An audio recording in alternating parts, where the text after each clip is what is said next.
hello everyone, how are you all today and welcome back to my channel named Learning to Learn. So last class में हमने किया था something about group cohesiveness. I hope you remember because we understood these four particular words. What is group formation, what is group cohesiveness, what is group conflict and what is group dynamics. So let's start with today's video. But before starting with today's video, if you want the particular note जिससे मैं पढ़ा रही हूँ, like this exact note, if you want that, I could share the PDF for rupees 199. So what you can do is you can WhatsApp me and I'll share you the notes after paying the amount. Okay. Second thing is, अगर आपको organisation behaviour के इससे पहले वाले videos चाहिए या इसके बाद वाले वीडियोस चाहिए, टॉप सेक्शन यहाँ पर राइट सेक्शन पे आई का एक सेक्शन होगा, उसको आप क्लिक कीजिए, आपको पूरा प्लेलिस्ट मिल जाएगा. And this entire playlist is also available in English. So let's start with today's topic. आज का हमारा टॉपिक है factors of group, which is very very easy, very very important. So हम यहाँ से स्टार्ट करते हैं that what are the various factors of group. Group में बहुत सारी चीजें होती हैं, बहुत सारे तत्व होते हैं, उसे ही हम क्या कह रहे हैं, फैक्टर्स ऑफ ग्रुप कह रहे हैं. सबसे पहले नेचर ऑफ ग्रुप. ग्रुप का नेचर कैसा है? ग्रुप हमें पता है it is a combination of two or more than two people coming together for a common purpose. तो वो किसी भी वजह से हो सकता है. They can be formal groups, informal groups, they can be friendship groups, interest groups, a command group, task group. ये सारा क्लासिफिकेशन हमने लास्ट वीडियो में कर लिया था. So ग्रुप किसी भी वजह से हो, there should be the nature of the group, कि वो ग्रुप का नेचर कैसा है. In the organization there are many kinds of informal groups which are different in their nature. So on the basis of nature we have two different groups, that is heterogeneous groups and homogeneous groups. I hope नाम से आपको पता चल ही रहा होगा. जिसको भी नहीं पता, heterogeneous मतलब जो चीजें अलग अलग होती है, चेंजिंग होती है. अब इसके लिए मैं आपको एक छोटा सा एग्जाम्पल ले लेती हूँ जिससे आपको समझ में आएगा आसानी से कि what are heterogeneous and what are homogeneous. Just 1 second. Okay, we have a paper here and a pen. चलो, so सबसे पहले अगर मैं हेट्रोजेनिटी की बात करूं, ठीक है, तो हेट्रोजीनियस में मैं एक एग्जांपल ले सकती हूँ. For example book. अगर मैं एग्जांपल ले रही हूं बुक और मैं एग्जांपल ले रही हूं टी,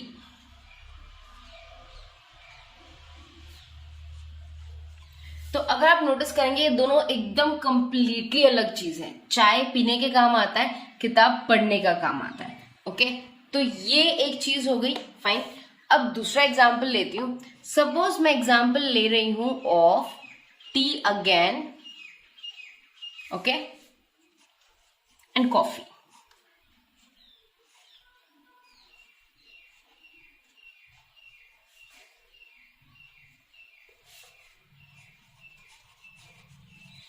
फाइन. सो यहां पर अगर आप देखोगे ना, बुक और टी एक दूसरे से टोटली अलग है. टी और कॉफी भी अलग है, बट टी और कॉफी दोनों एक कैटेगरी में आ सकते हैं. These are drinks.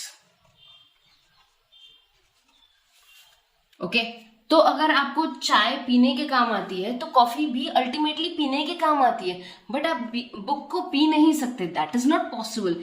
In the same way आप चाय को पढ़ नहीं सकते. So when we are talking about completely different things from each other, these are heterogeneous. Okay, तो हम जब हेट्रो की बात करते हैं, that means we are talking about two different things, completely different things.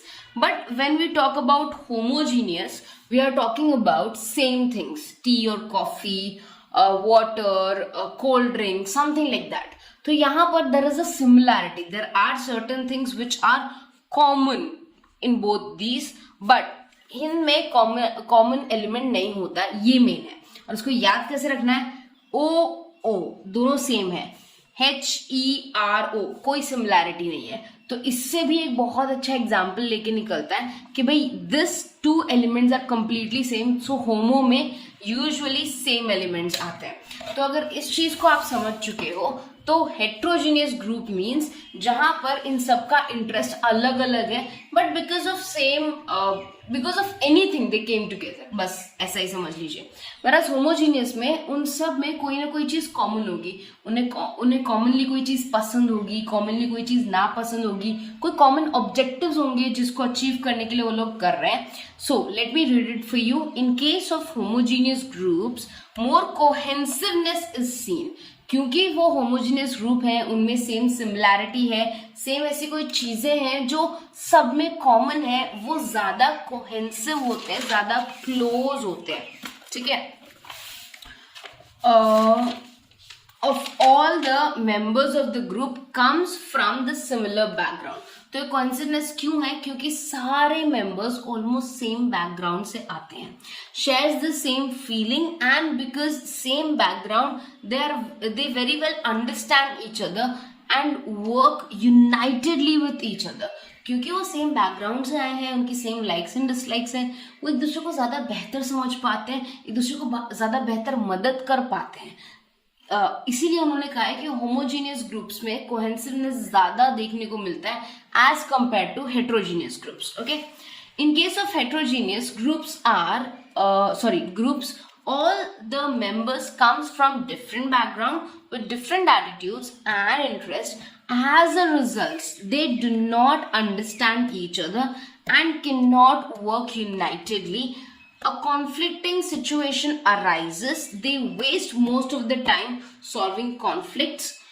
Less cohesiveness is seen in heterogeneous groups. तो heterogeneous groups में क्या होता है? कोहेसिवनेस कम देखने को मिलता है, क्योंकि सब लोग अलग अलग बैकग्राउंड से हैं। It's very very difficult for them to actually understand each other. वो बहुत ज़्यादा कन्फ्यूजन में रहते हैं, झगड़े कर लेते हैं, कॉन्फ्लिक्ट हो जाता है, फाइट हो जाता है, और बहुत ज़्यादा टाइम वेस्ट होता है उन कॉन्फ्लिक्ट्स को सॉल्व करने में। तो ये रहा आपका सबसे पहला factor of an informal group, that is the nature of group, कि आपके ग्रुप का नेचर कैसा है। Is it a homogeneous group और हेट्रोजीनियस ग्रुप? होमोजीनियस ग्रुप होगा तो क्या होगा? पॉसिबली, और हेट्रोजीनियस होगा तो क्या होगा? अब नेक्स्ट पॉइंट पे चलते हैं। The point second is status of the group, कि ग्रुप का स्टेटस कैसा है। स्टेटस का मतलब यहाँ पर दूसरे लोग, अदर पीपल जो ग्रुप में नहीं है, वो हमारे ग्रुप को कैसे परसीव करते हैं, कैसे देखते हैं। जैसे यूजुअली हम सोचते हैं कि भाई अमीर लोग ऐसा करते होंगे, वैसा करते होंगे, उनके पास इतना पैसा होता होगा, वो खर्चा करने से पहले नहीं सोचते होंगे। That is our perception. But जब हम अमीर बनते हैं, पहले आप शायद 10,000 कमाते होंगे, 20,000 कमाते होंगे, अभी 30,000 कमाते होंगे, बट जैसे जैसे अगर आपने नोटिस किया है, जैसे जैसे आपकी इनकम बढ़ती है, आपके EMIs बढ़ते हैं और आप पहले से भी कम खर्चा करते हो, ये मैंने पर्सनली फील किया है। जैसा मैं सोचती थी कि अगर मेरी सैलरी इतनी हो जाएगी, मैं इतने सारे ड्रेसेस परचेज कर लूंगी या इतना सारा खाना बाहर से मंगा लूंगी, that is not practically possible, because मैंने कुछ और परसीव किया था। Same thing happens with the status में क्या होता है, हम कुछ परसीव करते हैं, सोचते हैं कि शायद ऐसा होता होगा, but that is not the reality. So here status of the group, when any informal group holds the esteemed position in the organization, it is seen that the members of the group feels proud to belong to that particular group. तो of course अगर आप job कर रहे हैं companies like Amazon और Google और Tesla, you will feel very proud. क्यों? क्योंकि आप एक ऐसे ग्रुप का हिस्सा हो जो बहुत ही ज्यादा पॉपुलर है, जो मार्केट में जिसके बहुत ज्यादा चर्चे हैं।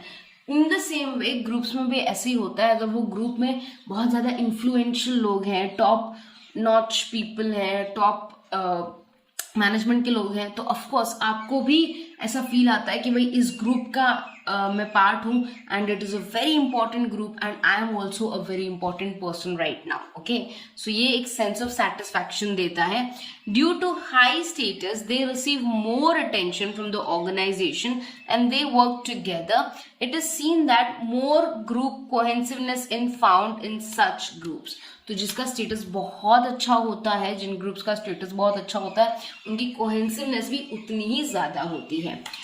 Whereas the group which does not hold any status in the organization, low degree of cohesiveness होगा। ये तो बहुत ही सिंपल था, आई डोंट थिंक एक्सप्लेन करने की भी जरूरत है, बट बाई चांस अगर आपको नहीं समझ में आया तो of course you can always mention in the comment section. Now communication network कैसा है ग्रुप का? It is also influences group cohesiveness in the group when the level of communication and the verbal links between the members of the groups is open and unrestricted. Yes, जब communication बहुत ज़्यादा open है, free flowing है, तो कोई दिक्कत नहीं आती.